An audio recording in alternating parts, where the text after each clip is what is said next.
இனிய மாலை வணக்கம். பவானி செவிலியர் கல்லூரியிலிருந்து வந்துள்ளோம். மருத்துவமனையில் கலக்கல், தரத்தில் அசத்தல் என தலைப்பில் சில நாடகம் மூலம் விழிப்புணர்வு ஏற்படுத்த வந்துள்ளோம். காட்சி 1. இடம் ராமுவின் வீடு. பங்கு பெறுபவர் ராமு, லக்ஷ்மி.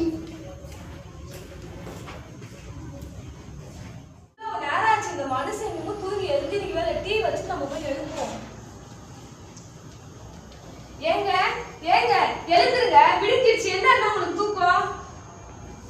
டீ கொண்டு வாடி. ஃபர்ஸ்ட் எழுந்திருச்சு பல்ல தொடங்கியா, அப்புறமேட்டு டீ எடுத்துருவான்னு ஆர்டர் போடுவேன். உங்களை பார்த்தா நம்ம பிள்ளைங்களும் கத்துப்பாங்க. பரவாயில்ல, கொட்டுடி. ஆடு மாடெல்லாம் பல்லா விளக்குது. பொறுப்பு எடுத்துட்டு வர குடியா. இந்த கடி தொட்டு சாப்பிடுங்க.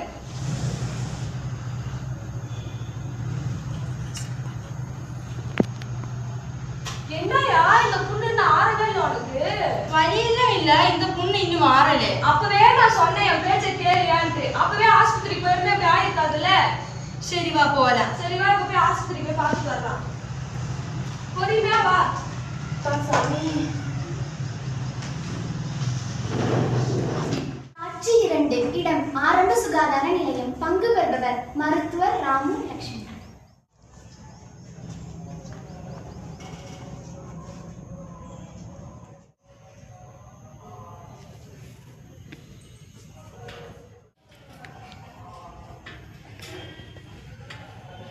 வாயா போவா. ஆட்டோ காசு கொடுத்துட்டியா? கொடுத்துட்டேன்டி. வா சீக்கிரமா போவா, டாக்டர் போயிட்டு போறாரு.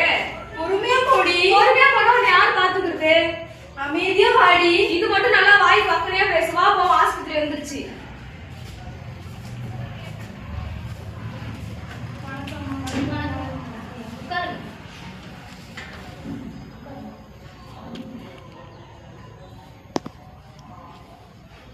என்னாச்சு? கால்ல புண்ணு 1 மாசம் இருக்கு. அப்பவே நான் சொன்னேன் தாயி, வா போய் ஆஸ்பத்திரிக்கு பார்த்துட்டு வரலாம். புண்ணு இவ்வளவு பெருசு இருக்கு, அப்படியே போகலான்னு சொன்னேன். இவங்க என் பேச்சு கேட்கறதே இல்லை. இப்ப பாருங்க இவ்வளவு பெருசு வந்துச்சு. நான் என்ன பண்றது ஒன்றும் தெரியல தாயி. அதாவது சுகரு, பிபி இந்த மாதிரி ஏதாவது இருக்கா? தெரியலம்மா. குடிப்பழக்கம், புகை பழக்கம், வெத்தலை பாக்கு போடுற பழக்கம் ஏதாவது?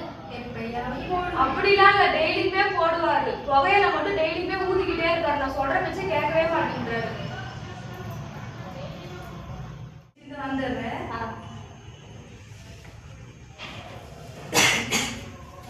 அவர் காலில் இருக்கிற புண்ணை பார்த்தா சுகர் இருக்கிற மாதிரி தெரியுது.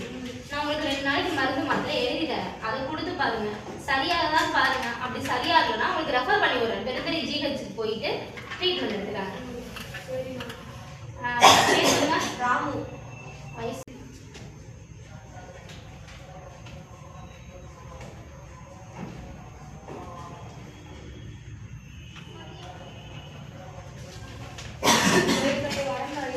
மனசு வர இன்னும் காணவே.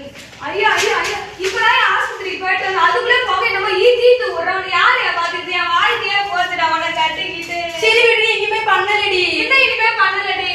அழாதடி, வா போலாம். வா போவோம். 2 நாளைக்கு மாத்திரை மருந்து கொடுத்துருக்காங்க டாக்டர். அதை சாப்பிட்டு பார்ப்போம் எப்படி இருக்குன்னு பார்த்துட்டு சரியான அப்படின்னா வந்துட்டு பெருந்துரைச்சி வச்சுட்டு போலாம். சரி வா. 2 நாட்களுக்கு பிறகு. காட்சி 3. இடம் அரசு மருத்துவமனை, பெருந்துறை. பங்கு பெறுபவர் மருத்துவர் செவிலியர் ராமு, லக்ஷ்மி. இரத்த பரிசோதனையாளர், சீட்டு பதிவாளர், நோயாளிகள், தூய்மையாளர்கள்.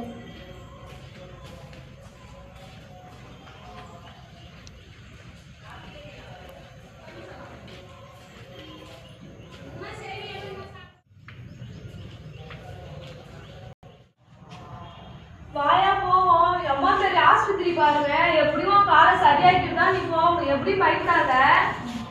மாமா இங்க வாங்கம்மா. இங்கதான் பாக்கணும். ஓபிஜி இப்படி டாக்டர் பார்க்கணும். அப்படியே எனக்கு ஒன்றும் தெரியலம்மா. வேற ஆஸ்பத்திரி இருக்கு, எனக்கு ஒன்றும் தெரியலையா. அவர் பேர் சொல்லுங்க. ராமு. வயசு? 55. எங்க இருந்து வரீங்க? பவானி. என்னங்க டாக்டர்லாம் இருக்காங்களா? இருக்காங்க, போய் பாருங்க. வாயா போவோம். டாக்டர் இருக்காராமா. நேரத்தோட வந்து எப்படி போய் பார்த்துக்கலாம். அம்மா அம்மா இங்க வாங்க, பிரஷர் பார்த்துட்டு போலாம். இங்கதான் தாய் பார்க்கணும். பிரஷர் இருக்கான்னு பார்த்துட்டு போலாம். அப்படிங்களா? சரி சரி. வணக்கம். வணக்கம்.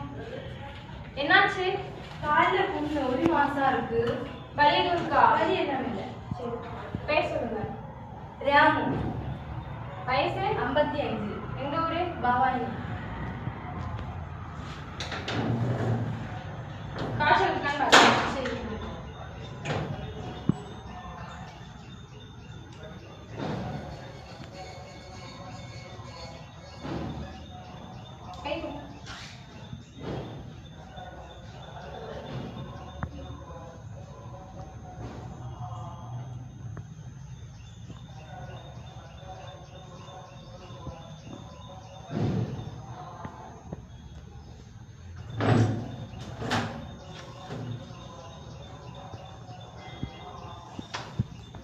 கையங்க வைங்க ப்ரெஷர் பார்க்கலாம்.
பிரஷர் கொஞ்சம் கூட தான் இருக்கு.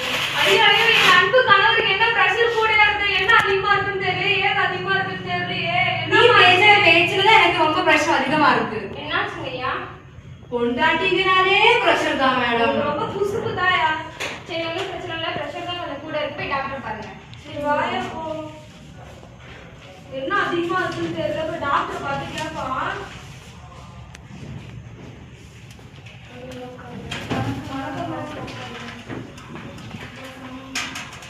என்னாச்சு?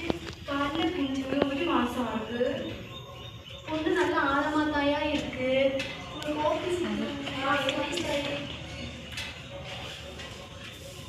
இது பார்க்கும்போது உங்களுக்கு ப்ரெஷர் கொஞ்சம் அதிகமா இருக்கு.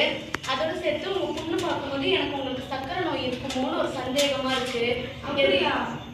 சக்கரை நோய் ஏதோ இருக்குமோன்னு தெரியலமா, இருக்குமோன்னு ஒரு சந்தேகமா இருக்கு. எதுக்கும் போய் ஒரு ரத்த பரிசோதனை. சரிங்கம்மா. இவர் பேர் என்ன பழக்கம் இருக்கலாமா? சரி, நீங்க எதுக்கும் போய் ஒரு ரத்த டெஸ்ட் எடுத்துருவாங்க. நான் மிச்சத்தை பார்த்து சொல்றேன். மாத்திரை மருந்து பக்கத்து ஹாஸ்பிட்டல்ல பார்த்தோம். அதுதான் போட்டுட்டு இருக்கோம். அது ஒன்றும் சரி வரல. அதாம்மா, இப்போ நீங்க மாத்திரை மருந்து ஏற்கனவே போட்டிருக்கீங்க. ஆனால் புண்ணு ஆறுன மாதிரி தெரியல. அப்போ எதுக்கும் இங்கேயே ஒரு தடவை ரத்த சோதனை எடுத்து நம்ம பார்க்கலாம், மேலே என்ன பண்ணலாம், எதனால இந்த புண்ணு ஆறாம இருக்குன்னு பார்க்கலாம். ரத்த டெஸ்ட் எடுத்துருவாங்க.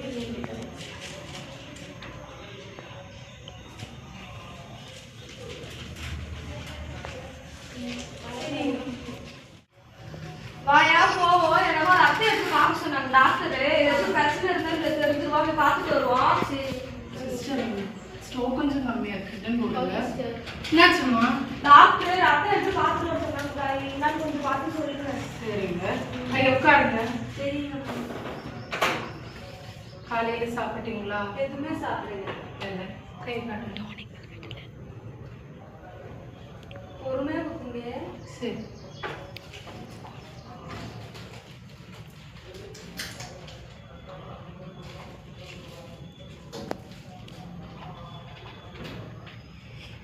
ஐயோ ஐயோ, கொஞ்சமா எடுங்கம்மா. போற ஆஸ்பத்திரியில வர ரத்தத்தை எடுத்து எடுத்து புட்டுறீங்க. நாங்க என்ன பண்றது? அமைதியா இருங்கம்மா, அவ்வளவுதான். வலிக்காயா? பொறுத்துக்கோ. வெளியில வெயிட் பண்ணுங்கம்மா. கூப்பிடுறேன். வாயா போ. உட்காரு.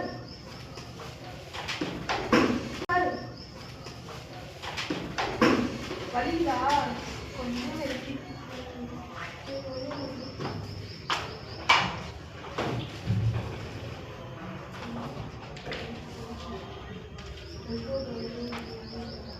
இந்தாட்டி சிஸ்டர், ராமு பேஷண்டோட ரிசல்ட். ராமு, இதே இருக்கு. அப்புறம் வாங்கிட்டு இந்தாம்மா ரிசல்ட். போய் டாக்டரை பாருங்க. இதை எடுத்துட்டு போய் பாருங்க. ஆமா. சரி. வாயா போ.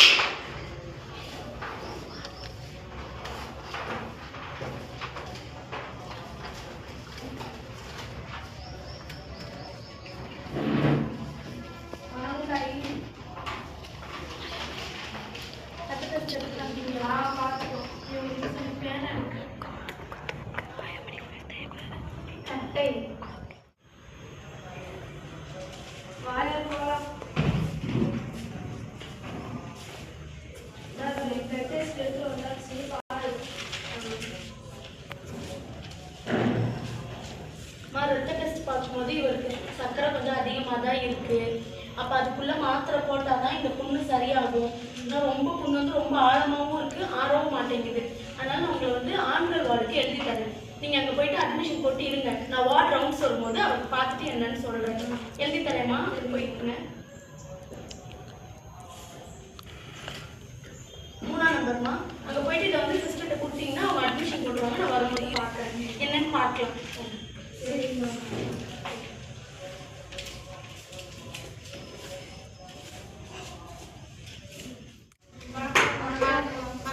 டாக்டர் 3ஆம் நம்பர் ரூம்ல போய் அட்மிஷன் போட்டு வர சொன்னாங்க. கொஞ்சம் பாருங்க.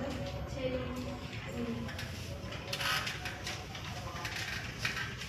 ஐயோ உங்க பேரு? தியாமு, வயசு? 55. எந்த ஊருங்க? பவானி, என்ன வேலை பார்க்குறீங்க? டிரைவர், என்ன படிச்சிருக்கீங்க? 2ஆம் கிளாஸ்.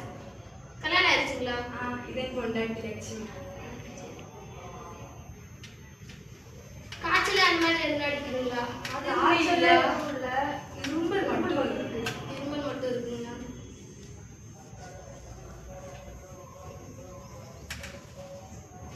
சரி. எதுனா ஆப்ரேஷன் அந்த மாதிரி எதுவும்? ஆப்ரேஷன் எதுவும் இல்ல, மாத்திரை மருந்து மட்டும் எடுத்துக்கிட்டு இருக்கோம். அப்படிங்களா?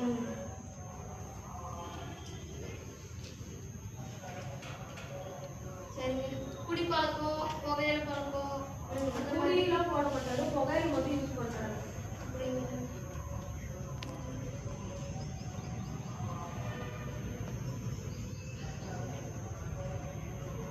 சரி. உங்களுக்கு எப்படி கல்யாணம் ஆச்சு? Love marriage. லவ் மேரேஜா? எப்படி ஆச்சுங்க? அதுங்களா, நான் சொல்றேன். இவர் வந்துட்டு பாலக்காடு, நான் வந்துட்டு பவானி, அப்புறம் இவர் வந்துட்டு டிரைவர். சரி. உங்களுக்கு எப்படி கல்யாணம் ஆச்சு? Love marriage. லவ் மேரேஜா? எப்படி ஆச்சுங்க? அதுங்களா, நான் சொல்றேன்.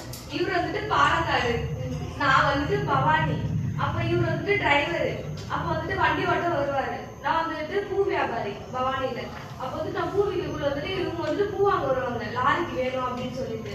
ஒரு முழம் வாங்கினா 2 முழத்துக்கான காசு கொடுப்பாரு. எதுக்கெல்லாம் அப்படி கொடுக்குறீங்க, ஒரு முழத்துக்கான காசு மட்டும் கொடுங்க அப்படின்னு சொன்னேன். இல்ல வச்சுக்கோ அப்படின்னு சொன்னாரு. திருப்பி மறாவது நாள் வந்துட்டு 3 முழம் பூ வாங்கிட்டு 4 முழத்துக்கான காசு கொடுத்தாரு. எதுக்கே 4 முழம் காசு அப்படின்னு சொன்னப்ப நான் கொடுத்துட்டேன் காசு. இல்ல நீ வச்சுக்கோ, உன்னை எனக்கு ரொம்ப பிடிச்சிருக்கோன்ட்டு சொல்ல முடியல, அதான் காசால சொல்றேன் அப்படின்னு சொல்லுவாரு. அதுக்கப்புறம் மறாவது நாள் வந்துட்டு உன்னை எனக்கு பிடிச்சிருக்கு அப்படின்னு சொன்னாரு. நான் வந்துட்டு எனக்கு பிடிக்கல, வேணாம் அப்படின்னு சொன்னேன். அதுக்கப்புறமேட்டு வந்துட்டு டிம்பாண்ட் வாங்கிட்டு வந்து எனக்கு கொடுத்து கரெக்ட் பண்ணிட்டாரு. சரிங்கம்மா. உங்களுக்கு அட்மிஷன் போட்டேன், பெட்டு காட்டுவாங்க. சரிங்க.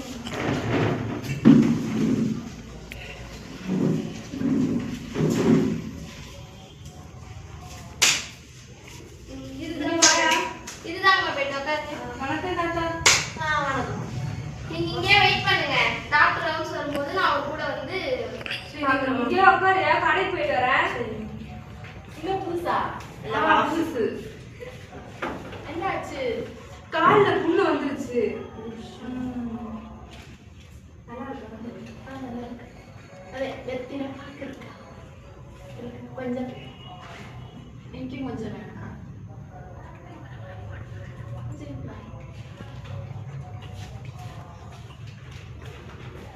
ஐயோ ஐயோ, இங்க வந்துட்டு இதே வேலையை தான் பார்த்துட்டு இருப்பியா? டேய், நீ ஹாஸ்பிடல் தானே இது? நீ இதே கொண்டாட்டி ஜாமு. ஓகே.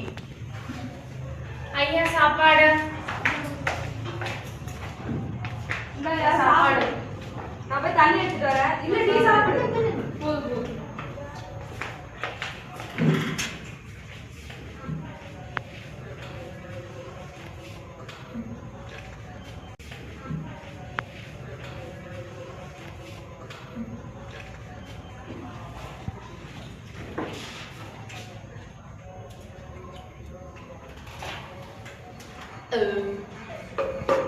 இந்தாயா தண்ணி குடி. வேஸ்ட் போடாத, அந்த அம்மா வந்து கத்த போகுது. பரவாயில்ல விடுங்க. என்னமோ பண்ணாங்க. யார் இது போட்டது? ஏன் என்னாச்சுமா? அம்மா இப்படி போடக்கூடாது. ஓ அப்படியா, இவர்தான் தெரியாம போட்டுருப்பாரு. எங்க போகணும்னு சொல்லுங்க, டைம் போட்டு தரேன். அந்த பச்சை கலர் டப்பா இல்ல, அதுதான் போடணும். புரிஞ்சுச்சா? சரி.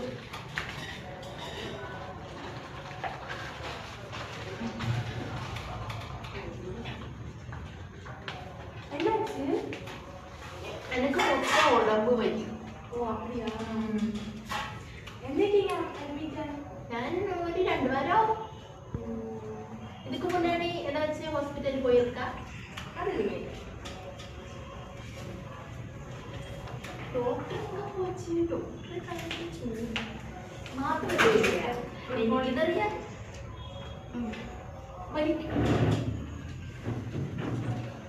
எனக்கு தெரியாது.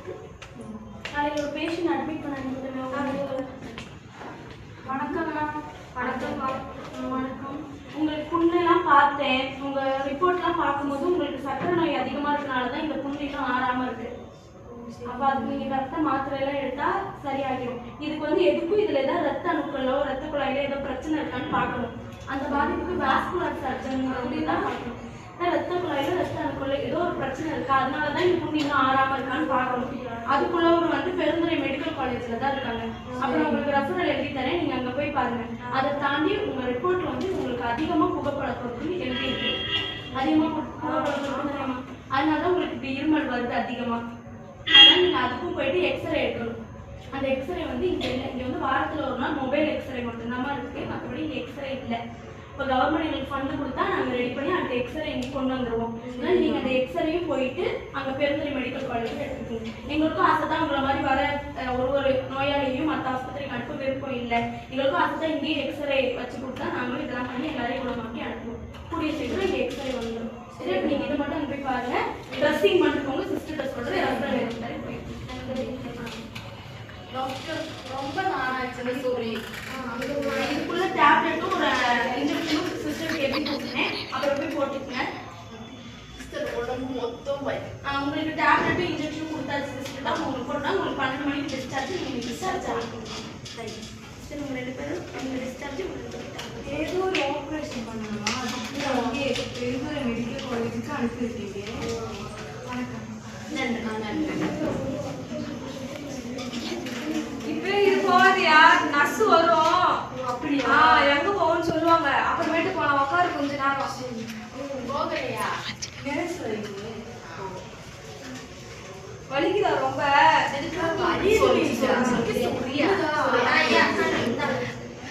பெருந்துறை மெடிக்கல் காலேஜ்ல போய் பார்த்துக்கோங்க. அவங்க எக்ஸ்ரே எல்லாமே மறக்காம இருக்குங்க. மறக்காம அங்க போய் பார்த்துக்கோங்க. சரிங்களா? ரொம்ப நன்றி. நன்றி. இந்தாங்க உங்களுக்கு மாத்திரை. சிஸ்டர் மாத்திரை உங்களுக்கு டிஸ்சார்ஜ் 12 மணிக்கு. இந்தாங்க. நன்றி. 2 மாதங்களுக்கு பிறகு ராமு பெருந்துறை மருத்துவக் கல்லூரி மற்றும் மருத்துவமனையில் சிகிச்சை பெற்று குணமடைந்தார். இன்றைய தரமான சேவை நாளை ஆரோக்கியமான வாழ்வு. தரமான சேவையே நம்பிக்கையின் அடித்தளம். அச்சேவையை செய்கின்ற பெருந்துறை அரசு மருத்துவமனைக்கு நன்றி.